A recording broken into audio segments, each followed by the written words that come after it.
కృష్ణుడు నా మిత్రుడు. కృష్ణ మిత్రమా, కృష్ణ! ఆగండి సైనికులారా.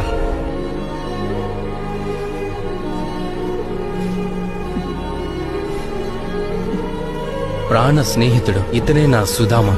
ఇకపై తను ద్వారకలో ఎక్కడికి వెళ్లాలన్నా ఎవ్వరూ ఆపకూడదు. రా, సింహాసనం మీద కూర్చో. లేదు మిత్రమా, లేదు. రా సుధామ.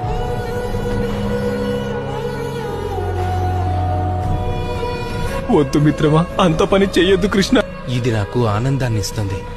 నాకు ఈ ఆనందం లేకుండా చెయ్యొద్దు.